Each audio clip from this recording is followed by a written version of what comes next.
Selamat pagi Bapak Ibu Saudara yang dikasihi Tuhan. Shalom. Shalom. Haleluya. Seberapa banyak di antara saudara yang rindu untuk memuji Tuhan? Berapa banyak di antara saudara yang rindu untuk memuliakan Tuhan? Beri sorak-sorai buat Tuhan kita. Haleluya.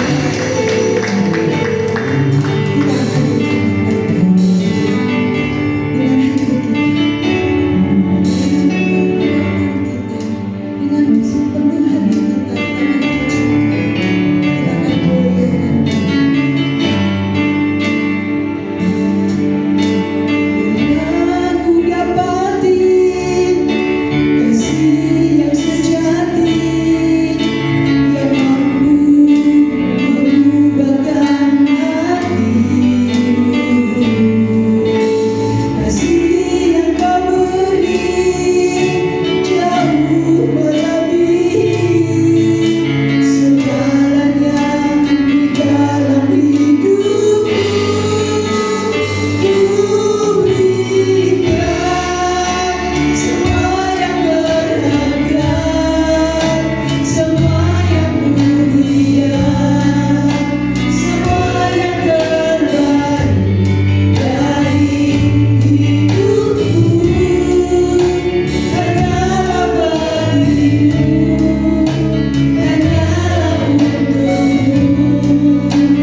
terpercaya Tuhan.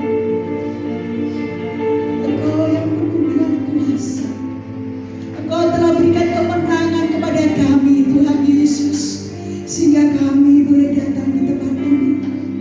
Kami tahu ini semua bukan karena kekuatan kegagahan kami, tetapi ini semua karena anugerah yang Kau berikan bagi kami. Ini semua karena kemenangan yang Kau berikan bagi kami Tuhan. Terima kasih Tuhan Yesus.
tidak akan mengecewakan kita. Amin.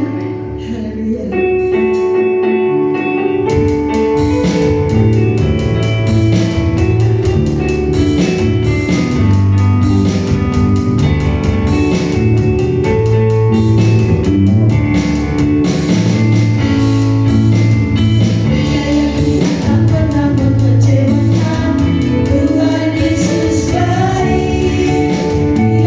Supaya aku mendapat hidup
Inilah pujian penyembahan yang kami naikkan di hadapan-Mu.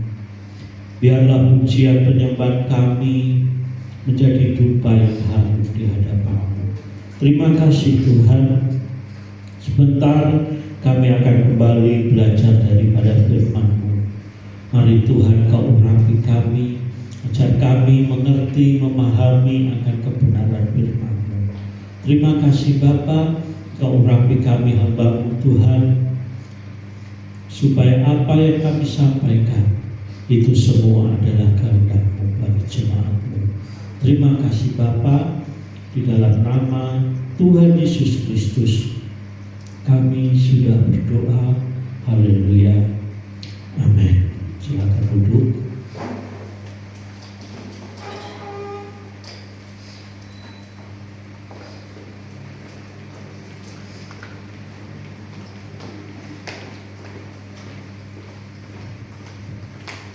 Shalom. Puji Tuhan saudara-saudara, kalau pagi hari ini kita bisa bersama-sama kembali. Saudara, mari kita bersama belajar daripada firman Tuhan. Kita akan buka Alkitab kita dalam Injil Lukas pasal yang ke-24. Injil Lukas pasal 24 kita akan baca mulai ayat yang ke-12 sampai dengan ayat yang ke-35. Injil Lukas 24 mulai ayat yang ke-12.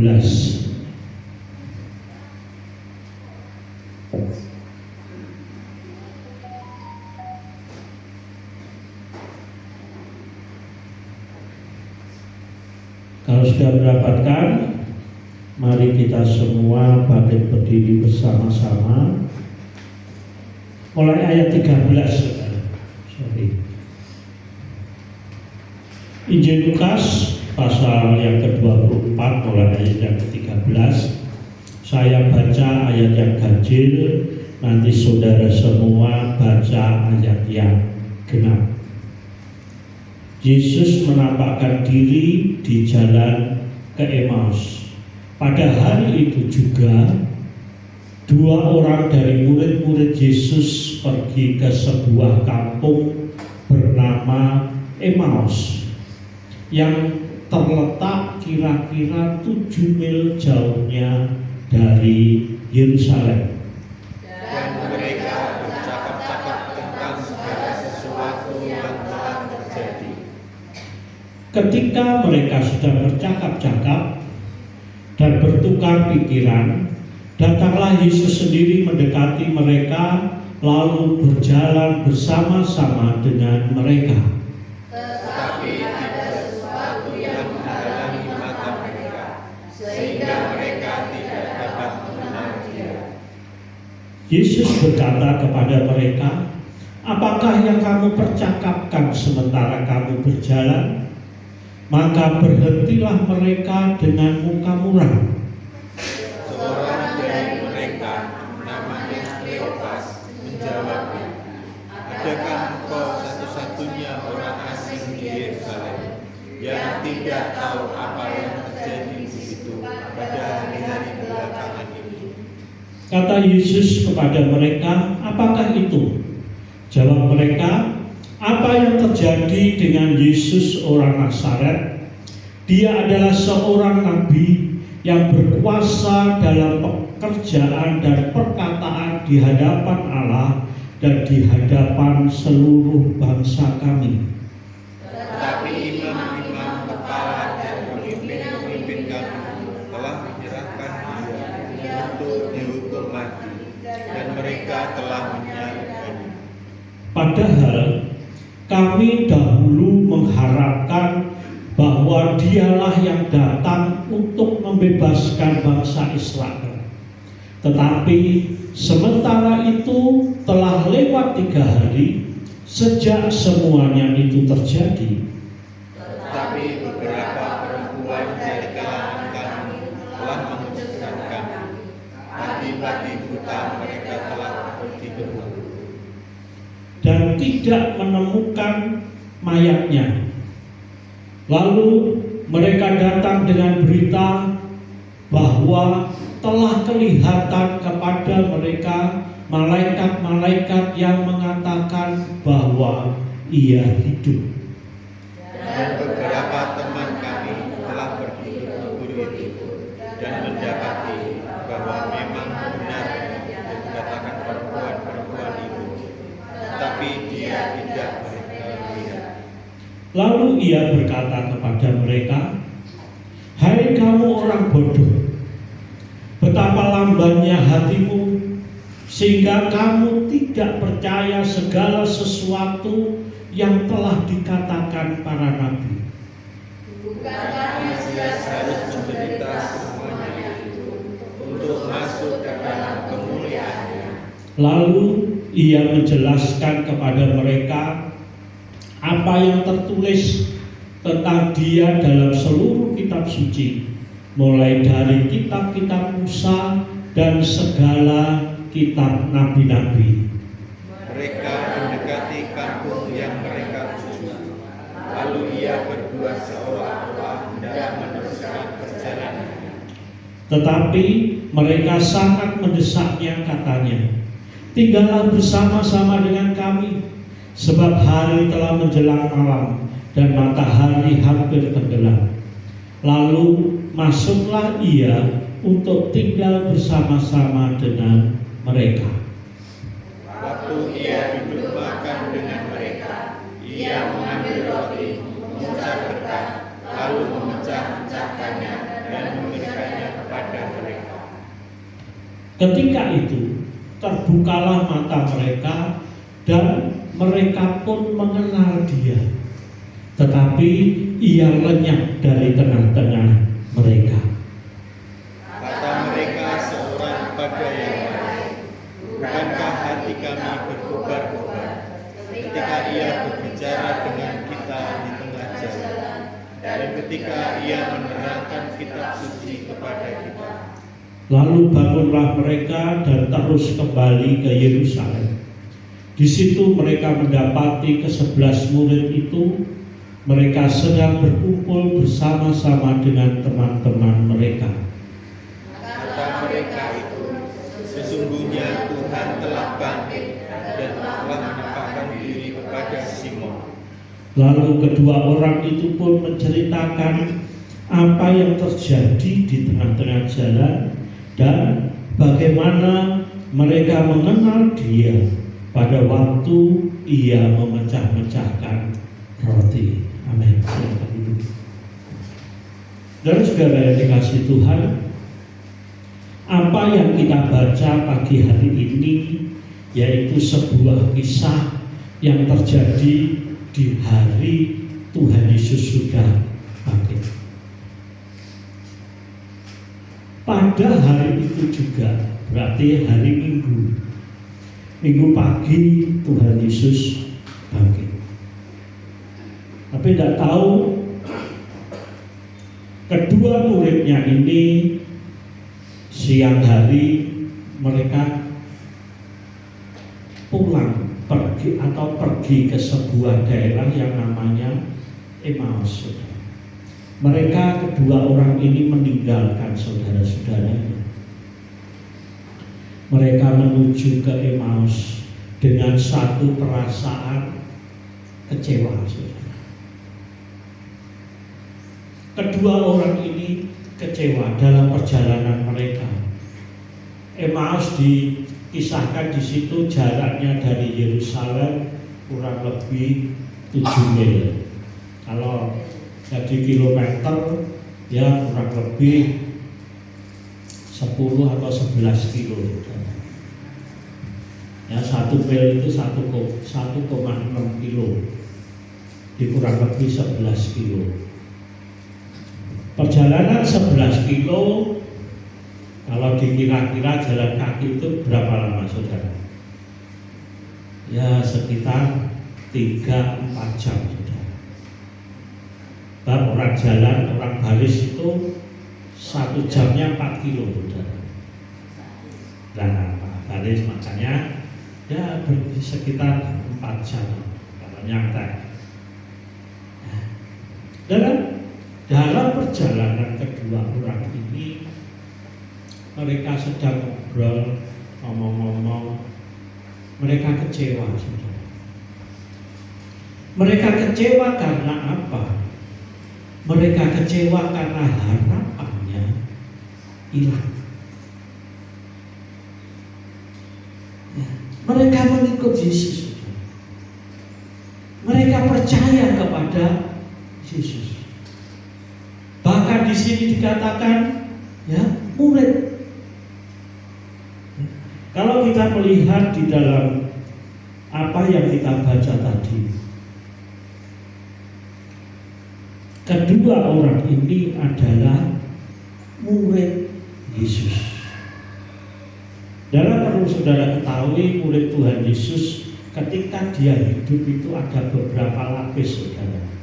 Yang pertama 12, ini murid inti yang selalu mengikut Yesus. Lapis yang kedua yaitu murid yang 70 orang, yang Tuhan Yesus pernah mengutus 70 orang murid untuk memberitakan Injil. Ya, Kleopas ini adalah dua orang ini adalah dua orang dari berapa? 70 orang itu. Jadi bukan murid Tuhan Yesus ini yang 12 ini. Lapis yang ketiga, murid Tuhan Yesus, orang yang percaya kepada Tuhan Yesus adalah 120. Ketika hari Pentakosta dicurahkan, di situ ada 120 orang yang berdoa.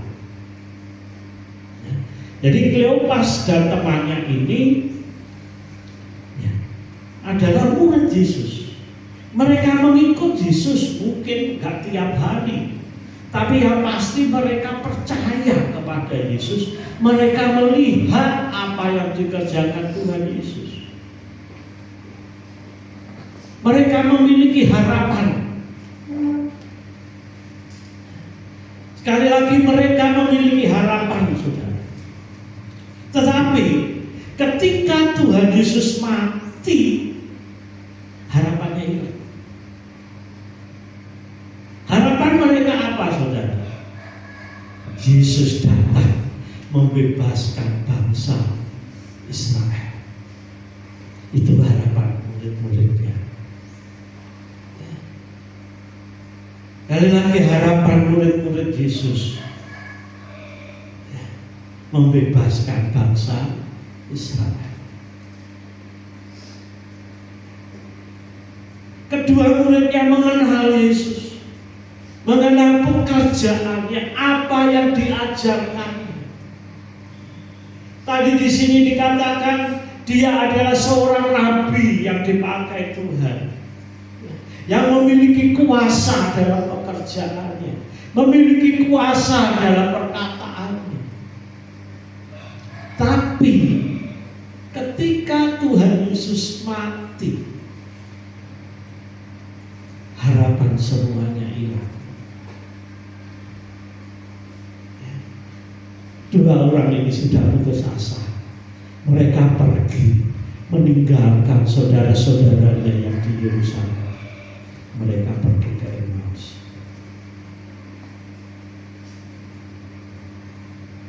Lalu saudara yang dikasih Tuhan, seringkali juga dalam kehidupan kita, harapan kita ini dalam mengharapkan sesuatu kepada Tuhan, karena saudara memiliki persoalan. Kalau kita memiliki persoalan, harapan kita apa? Tuhan menyelesaikan, benar ya? Tuhan memberi kita kemenangan. Tapi apa yang terjadi? Harapannya hilang. Gak memiliki harapan lagi. Mungkin buat kita merasa, wah ini sudah jalan Tuhan. Tuhan mau menyelesaikan persoalan kita. Tapi tiba-tiba masalahnya mentok, saudara. Gak ada penyelesaian. Ternyata bukan itu yang dimaksud oleh Tuhan. Kita gak ngerti. Kita gak ngerti rencana Tuhan. Maksud Tuhan dalam kehidupan kita, kita gak kenal, saudara. Yang kita tahu, Tuhan bisa menyelesaikan, tapi kok gak selesai-selesai. Akhirnya kedua orang ini meninggalkan Yerusalem, meninggalkan saudara-saudaranya yang ada di Yerusalem. Mereka dengan putus asa pulang kembali, pergi. Mungkin rumah daripada kedua orang ini adalah dari Emmaus. Mereka pergi balik lagi, wis harapanku hilang. Dan balik lagi, seringkali kita nggak memiliki harapan dalam hidup kita. Gak ono setia kenangan, gak ono jalan penyelesaian. Tapi satu hal yang jangan sampai kita lupakan, kita tinggalkan persekutuan.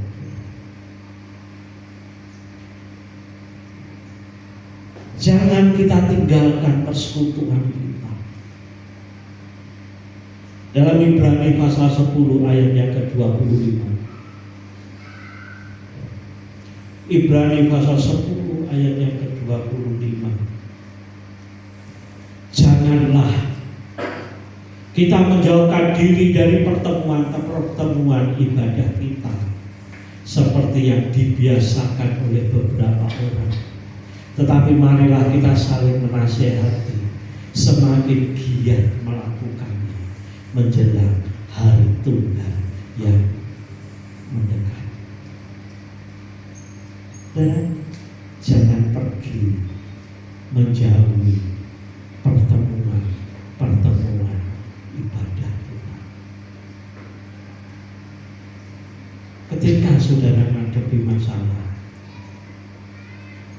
jangan jauh malah, jangan malah menjauh, tetapi marilah kita semakin giat. Karena apa? Karena di dalam persekutuan itu ada nasihat,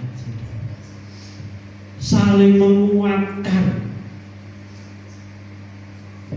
Dalam persekutuan kita nggak cuma kumpul-kumpul kayak reunian, saudara. Benar? Mungkin babak yang nggak naik muda reuni, saudara. Saat ini lagi rame-rame ini, beberapa tahun terakhir, saudara, rame-rame reuni. Ada sing reuni SD, ada reuni SMP, SMA, dan sebagainya.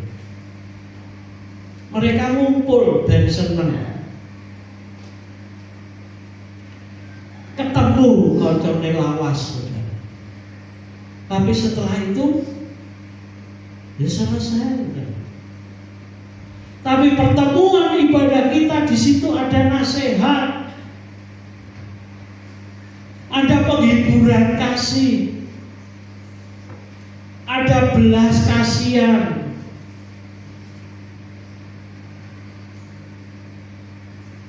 Jangan kita tinggalkan itu. Tapi memang Tuhan ingatkan, dan semakin giat menjelang hari Tuhan semakin dekat. Jangan seperti Kleopas, dia pergi meninggalkan Yerusalem dengan hati yang kecewa. dia kecewa? Karena harapannya itu.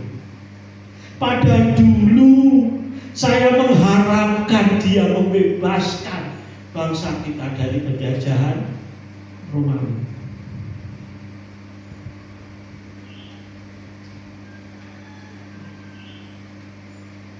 Padahal dia tahu Yesus sudah bangkit. Dari apa yang mereka ceritakan, dia tahu Yesus sudah bangkit hari pagi harinya, saudara. Mereka tidak bisa menemukan lagi, yang mereka temukan kubur yang kosong. Dia tahu Yesus sudah bangkit.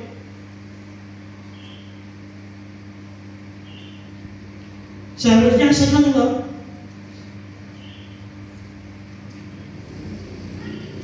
Iya enggak? Seharusnya senang loh sebagai murid-muridnya. Yesus sudah bangkit.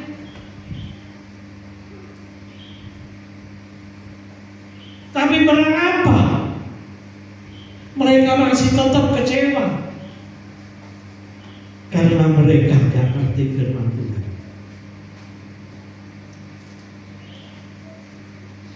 Kali lagi mengapa mereka tetap kecewa? Karena mereka tidak mengerti firman Tuhan. Padahal Tuhan Yesus sudah katakan, pada hari yang ketiga aku akan bangkit.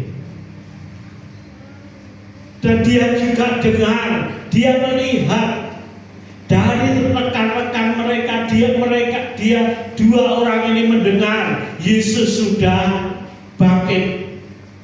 Kuburnya sudah kosong.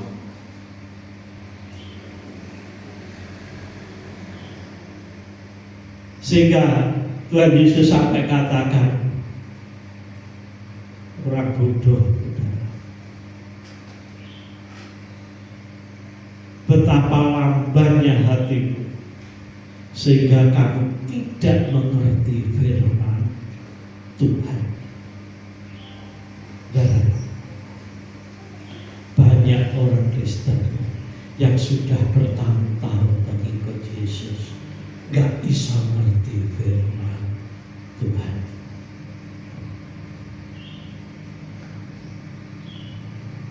Gak ngerti. Kenapa mereka gak ngerti firman Tuhan? Karena ada sesuatu yang menutupi. Mereka gak kenal Yesus pada saat itu. Karena apa? Karena ada sesuatu yang menutupi. Sesuatu itu apa? Sesuatu itu bisa dosa.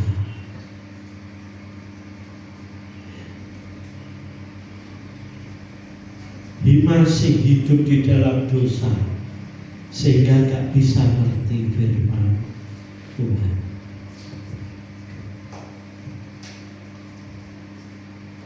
Yang kedua, yang menutupi itu, motivasinya salah. Motivasinya salah ketika mengikut Yesus. Yang dipikirkan masih hal-hal yang duniawi.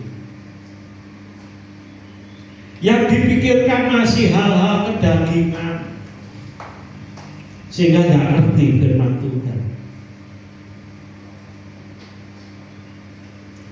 Ketika menghadapi masalah, yang dilihat cuma masalahnya aja, tetapi dia nggak pernah mengerti, nggak pernah tanya maksud dari masalah ini apa, tujuannya ini apa.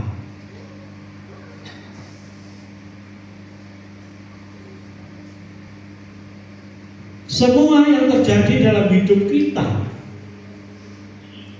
Tuhan sudah izinkan itu semua. Amin. Tuhan izinkan masalah terjadi.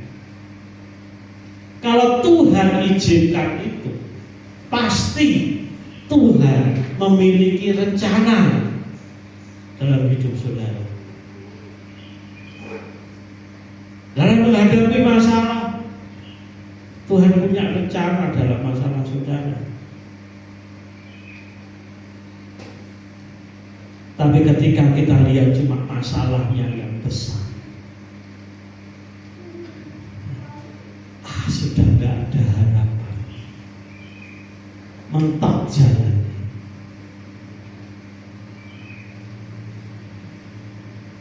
Kita nggak ngerti maksud Tuhan. Kita nggak bisa ngerti firman Tuhan.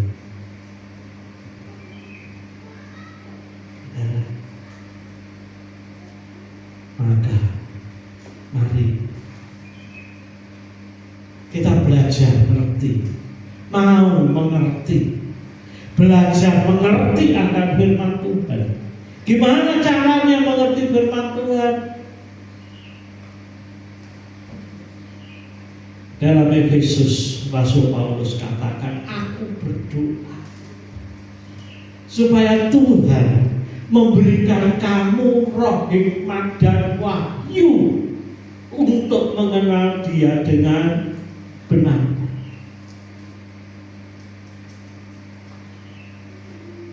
Yakobus katakan, barang siapa kekurangan hikmat, minta hikmat itu kepada Tuhan. Kalau saudara nggak bisa ngerti firman Tuhan, minta Tuhan beri pengertian.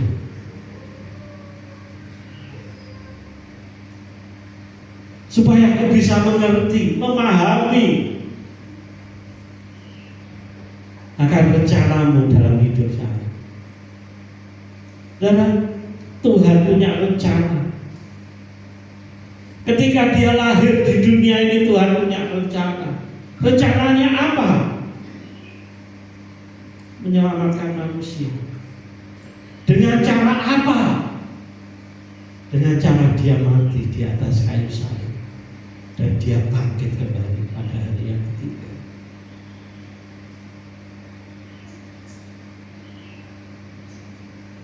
Saudara-saudara,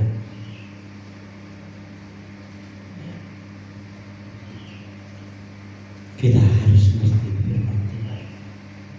Mengapa?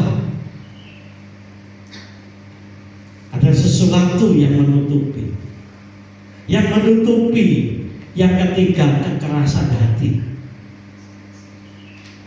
Wes dielik nih, gak mau terima. Kenapa? Mengeraskan hati itu.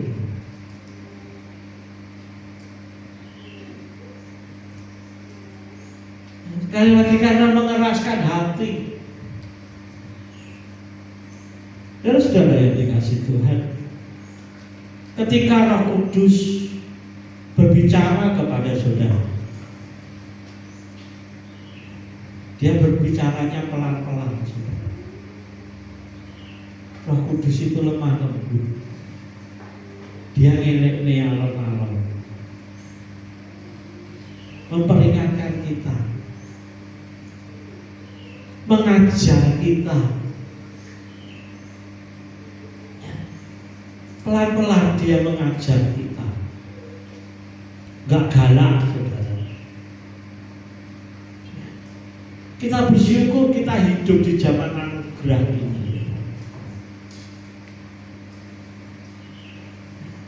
Kalau saudara pelajari dalam Perjanjian Lama,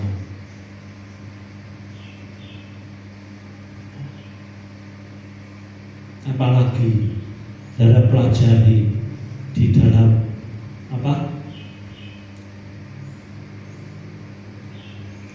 sampai Raja Daud dan seterusnya. Ketika orang Israel itu bersalah, yang seringkali Tuhan lakukan apa? Dihukum mati. Saya ingat dalam Samuel, ketika Daud mau pindah tabut Allah dinaikkan, digerubak, ditarik sapi, saudara. Ketika sapi itu kejeklok, kemudian tabut Allah itu kelihatannya mau guling, saudara. Ada seorang yang namanya Usa berusaha nahan tabut Allah itu. Apa yang terjadi? Mati. Kalau kita baca di dalam Imamat, kalau saudara berdosa, bersalah, saudara harus mengorbankan apa? Kambing. Ini harus, saudara. Untuk apa? Penebus dosa. Kira-kira saudara salah pikir, saudara. Entah pedus piro, saudara.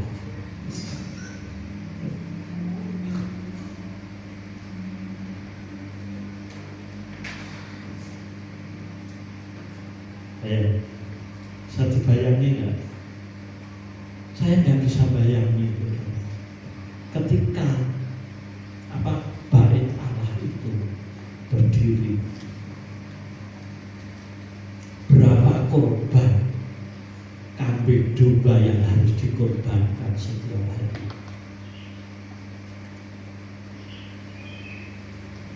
Setiap hari pagi sore ada korban, saudara. Dan kalau namanya korban itu harus disembelih. Entah piro. Tapi kita sekarang ini, kalau kita berdosa, kita cuma minta ampun kepada Tuhan.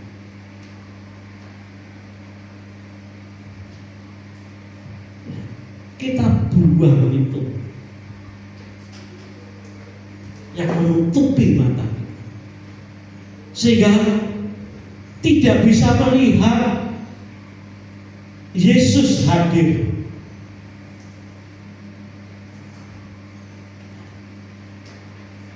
Kleopas dan temannya, ketika Yesus datang bersama-sama dengan mereka gak kenali dia,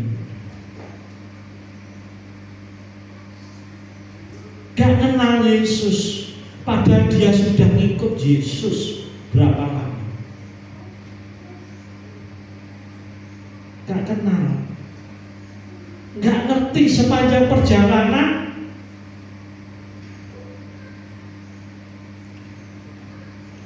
Biasanya kalau wajahnya lupa, paling gak semua orang ini kan ini tanda. Masa gak bisa mengenali beras.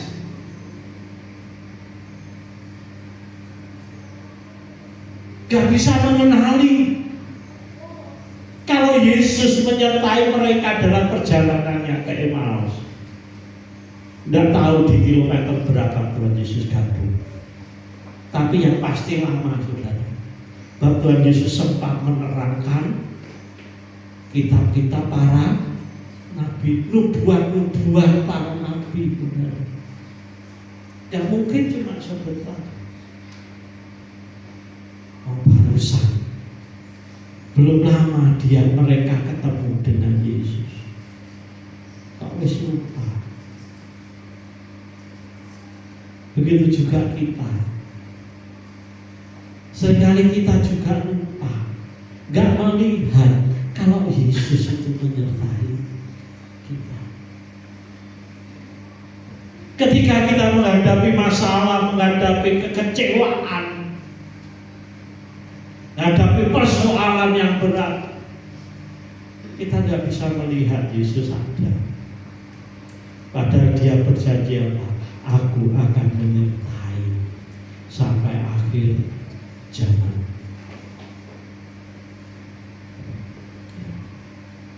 Ketika Tuhan Yesus ngomong, menyampaikan firman-Nya, aku menyertai kamu sampai akhir zaman, Saudara baca Matius pasal 28. Sebelumnya Tuhan Yesus katakan apa lagi? Segala kuasa di surga dan di bumi sudah diberikan kepadaku.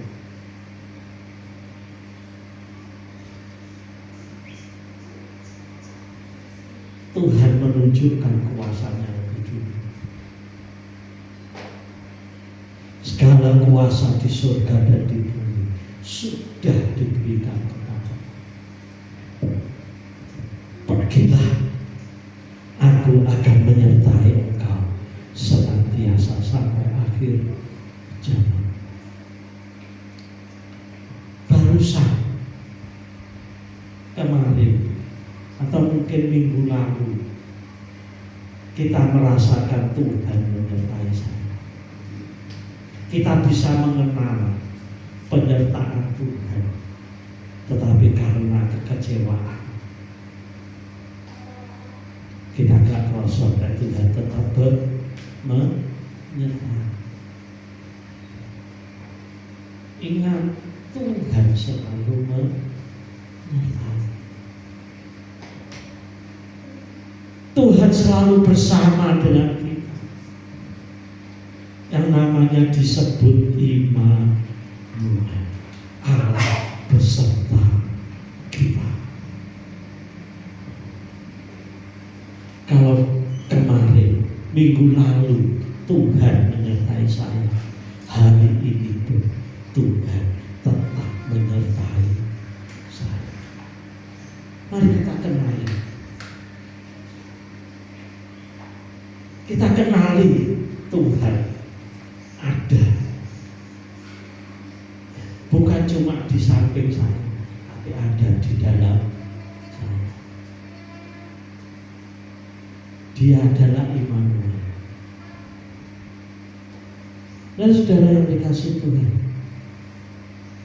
ketika perjalanan Tuhan Yesus dan dua muridnya itu, kedua muridnya sudah hampir sampai pada tujuan. Tuhan Yesus seolah-olah mau jalan terus, tapi kedua orang ini mendesak supaya bisa tinggal bermalam di situ, karena hari sudah menjelang malam.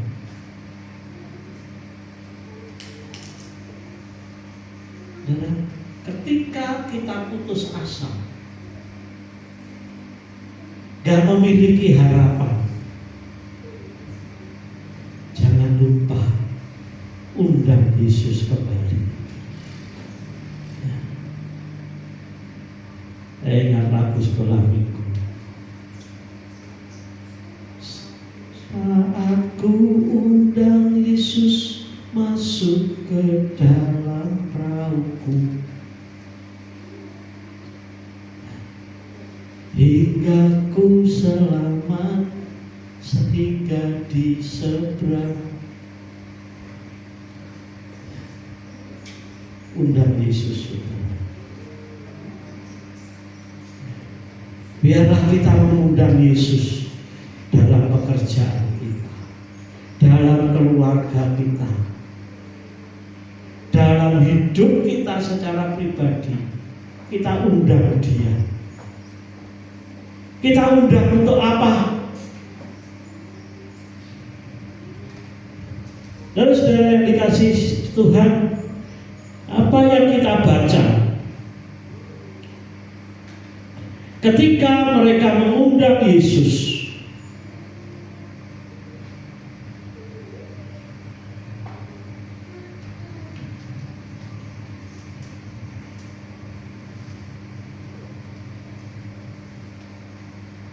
ayat yang ke-30,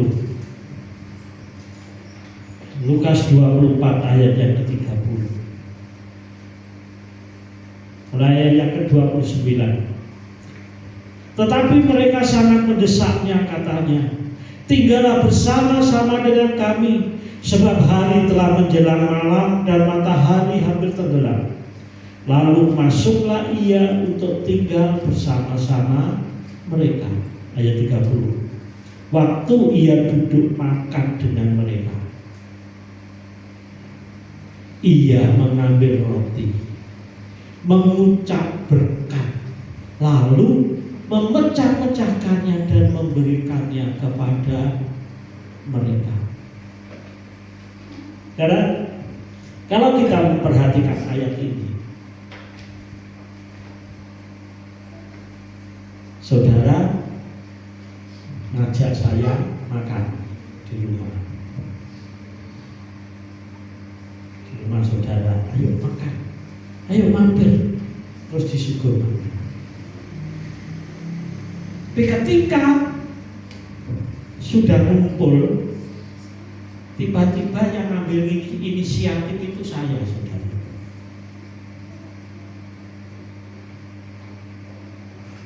Yang ngejak makan itu saya, sing bagi makanan saya. Kira-kira perasaan saudara ya?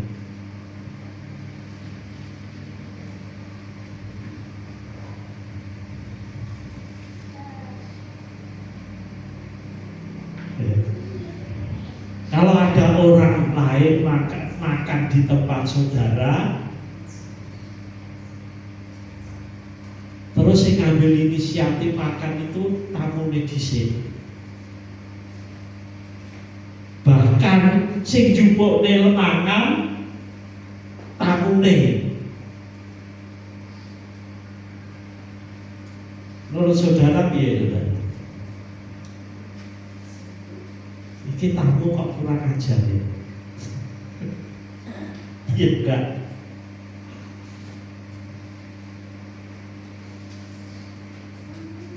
Tamu iki kok kurang ajar ya? Dijak mangan malah sing nguasai ya.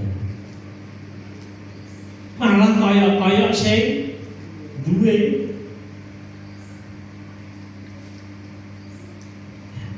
Dan ketika kita mengundang Yesus masuk, biarlah Yesus itu yang menguasai hidup kita, bukan kita yang menguasai Yesus, saudara.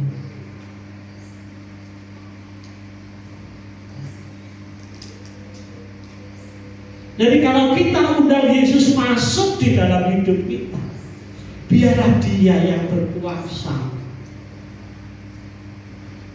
Ketika mereka sedang makan, waktu Ia duduk makan dengan mereka, Ia mengambil roti,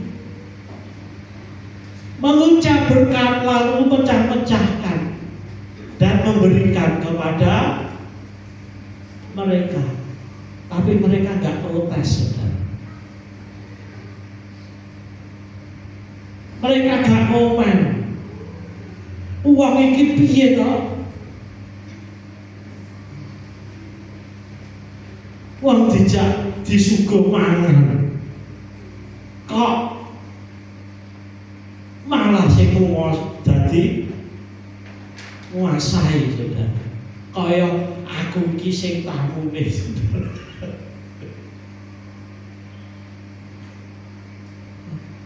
Biarlah Yesus itu berkuasa dalam hidup kita ketika kita undang Dia masuk dalam hidup kita.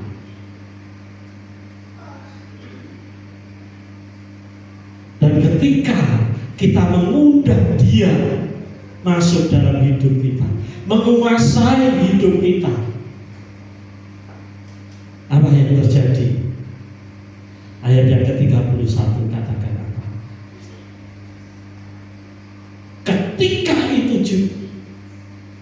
Ketika itu terbukalah mata mereka dan mereka pun mengenal Dia.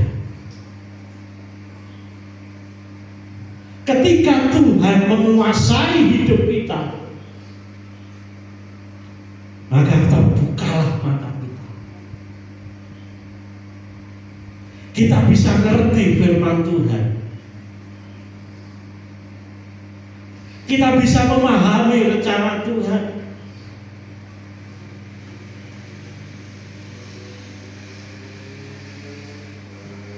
Kita mengerti kehendak Tuhan, firman Tuhan itu yang seperti apa.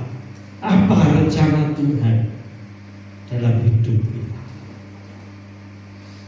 Saudara, biarlah Tuhan menguasai hidup. Jangan kita yang menguasai Tuhan. Kita yang ngatur Tuhan.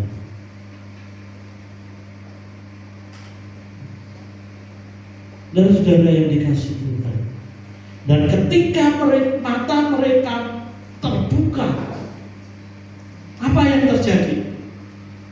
Ayat 32.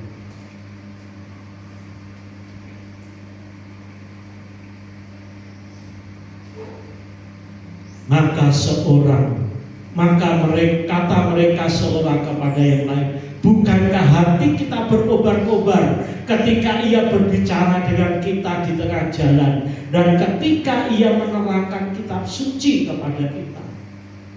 Ayat 33 ada.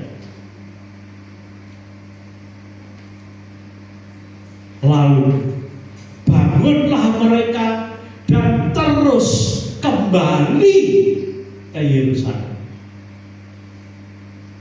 Ketika mata mereka terbuka, mereka memiliki semangat yang baru,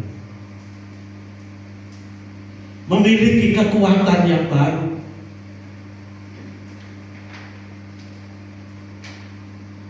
Ketika mata kita terbuka, kita bisa melihat penyertaan Tuhan, kita bisa ngerti firman Tuhan, kita bisa ngerti rencana Tuhan. Maka semangat kita mulai berkobar-kobar. Lalu bangunlah mereka dan terus kembali ke Yerusalem. Mereka terus balik, saudara. Yang tadinya menjauhi persekutuan, dia langsung balik lagi. Meskipun capek, saudara. Habis perjalanan dari Yerusalem ke Emmaus, 11 kilo jalan kaki, saudara. Baru istirahat sebentar, semangatnya timbul kembali, kekuatannya timbul kembali.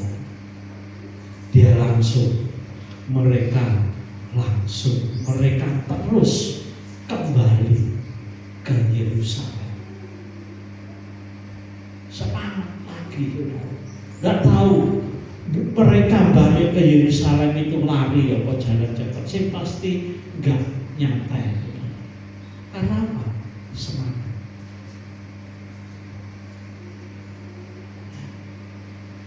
Dia balik lagi.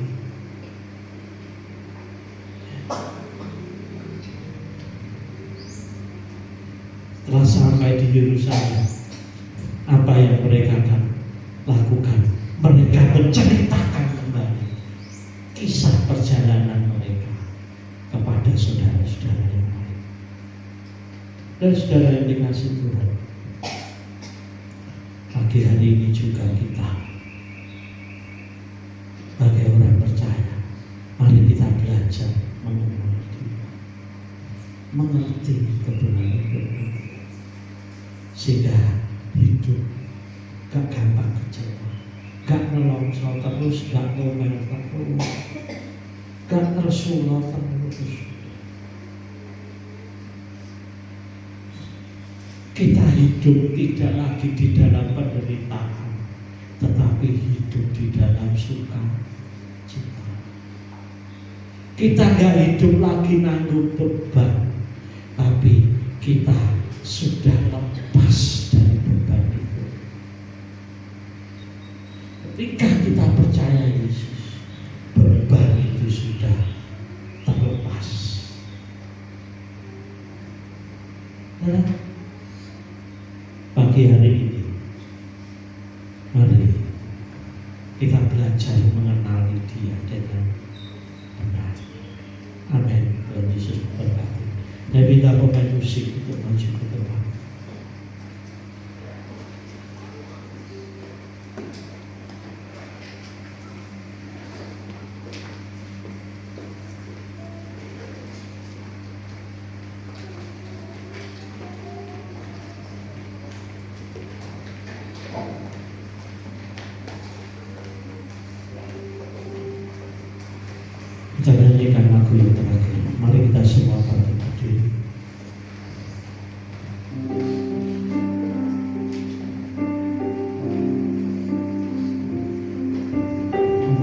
telapak tangan-Mu tulis namaku di dalam genggaman-Mu seluruh hidupku. Sungguh bangga ku punya Bapa seperti-Mu yang tak pernah melupakanku. Di tengah badai hidup Kau menemaniku, di atas gunung batu Kau bawa diriku.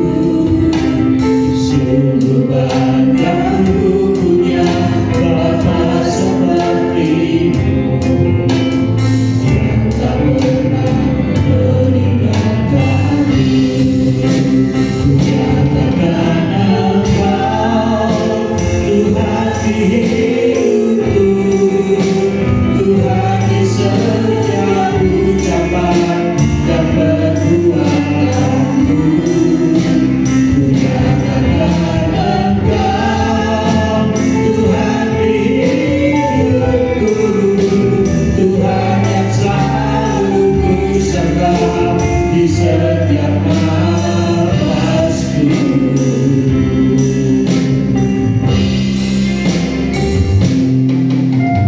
Di dalam tangan-Mu tertulis namaku, di dalam genggaman-Mu seluruh hidupku. Sungguh bangga ku punya Bapa seperti-Mu yang tak pernah melupakanku. Di tengah badai hidup Kau menemaniku, di atas gunung batu Kau bawa diriku. Sungguh bangga ku punya Bapa seperti-Mu yang tak pernah meninggalkanku.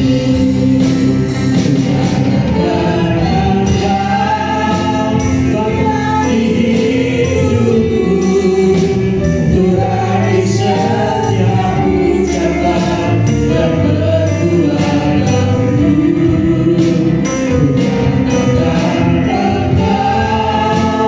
Tuhan di hidupku, Tuhan yang selalu ku sembah di setiap nafasku. Tuhan di hidupku, Tuhan di setiap ucapan dan perbuatanku.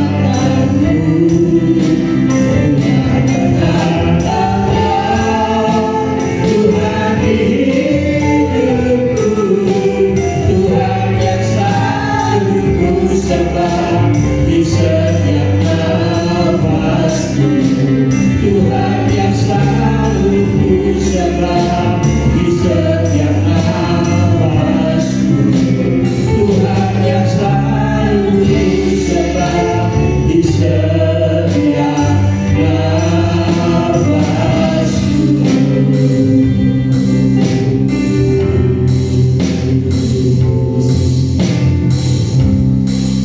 Kami bersyukur Tuhan, kalau kami memiliki Tuhan yang tak pernah meninggalkan kami. Kami bersyukur Engkau yang selalu ada bagi kami, Engkau yang memberi kekuatan baru kepada kami. Tuhan, ajar kami untuk kami dapat mengenal Engkau, mengenal kebaikan-Mu, menyadari akan penyertaan-Mu. Biar hidup kami Tuhan, kami dapat merasa tenang di dalam ketika kami dekat dengan Engkau. Setiap persoalan yang kami hadapi, kami percaya Tuhan, Engkau akan memberi kemenangan kepada kami. Karena Engkau telah hidup, Engkau telah bangkit kasih Bapa, kami mengucap syukur. Di dalam nama Tuhan Yesus Kristus kami sudah berdoa. Haleluya. Amin. Silakan duduk.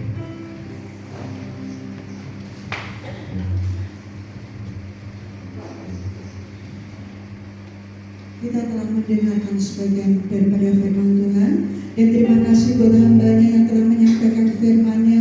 Biarlah Tuhan sendiri akan memakainya lebih hari, lebih lagi. Kita akan memberikan persembahan untuk Tuhan. Persembahan yang pertama akan dibawakan oleh Ibu Paryono, dan persembahan kedua oleh Ibu Toyo.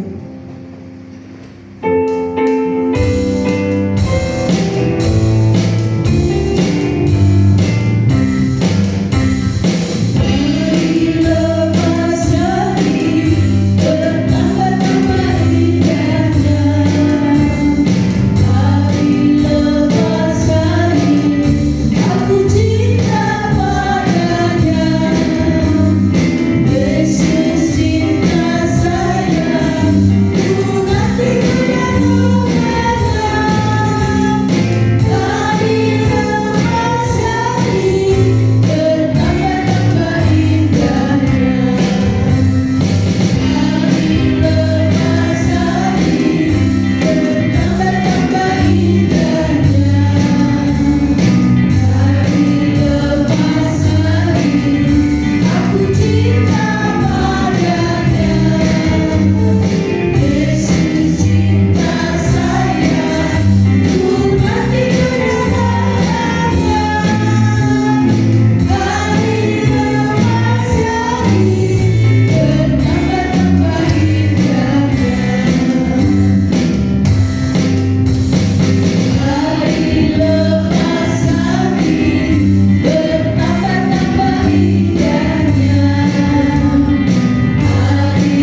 dan kita percaya Tuhan sendiri akan mengembalikannya dengan kasih-Nya yang begitu indah.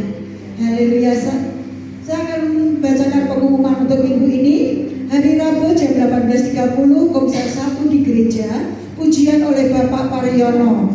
Hari Kamis jam 18 Komsel 2 di rumah Ibu Jumi, pujian oleh Ibu Ana. Hari Sabtu jam 18 ada latihan musik. Hari Minggu jam 8 ibadah raya, leader Christian, singer Catherine dan Putra. Pemain musik drum Bapak Wito, bass Rian, gitar Yoga, keyboard Brian. Haleluya, kita akan akhiri ibadah kita di saat ini. Kita akan bangkit berdiri.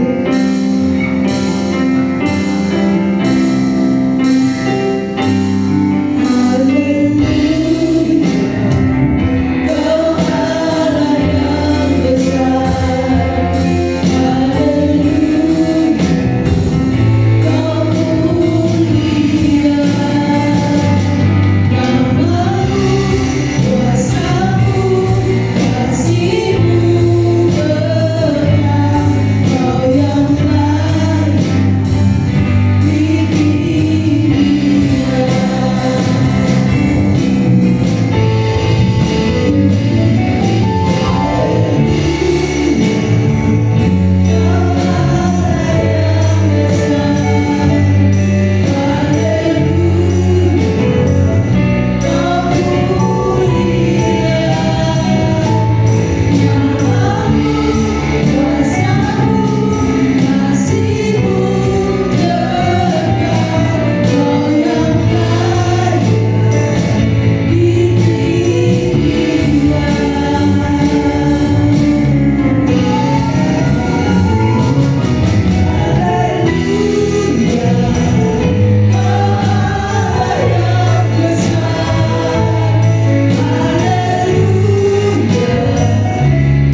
Engkau pimpin ibadah kami mulai awal sampai akhir dengan berkat-berkat-Mu yang melimpah. Tuhan, pagi hari ini kami berdoa berpersembahan anak-anak-Mu. Mari Tuhan, Engkau memberkati kembali, nyatakan kuasa kemuliaan-Mu Tuhan. Tuhan, Engkau memberkati setiap anak-anak-Mu di tempat ini, dalam kehidupannya, usaha, pekerjaannya, apapun yang dikerjakannya, yang dilakukannya. Tuhan, Engkau memberkati semuanya. Tuhan, nyatakan kuasa-Mu. Engkau pakai setiap kami untuk kami dapat menjadi berkat dimanapun kami berada, menjadi garam dan terang bagi dunia ini Tuhan, sehingga nama-Mu yang dipermuliakan. Tuhan, juga kami berdoa buat saudara-saudara kami yang saat ini tidak ada di tengah-tengah kami, dimanapun mereka berada. Tuhan, yang sakit Tuhan Kau sembuhkan, yang lemah Kau kuatkan Tuhan, Kau menyertai mereka semua.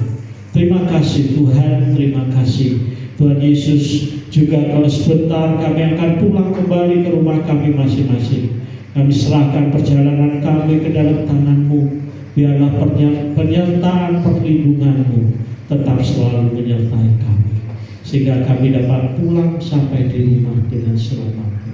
Terima kasih Bapa, terima kasih. Saudara, angkat tangan saudara.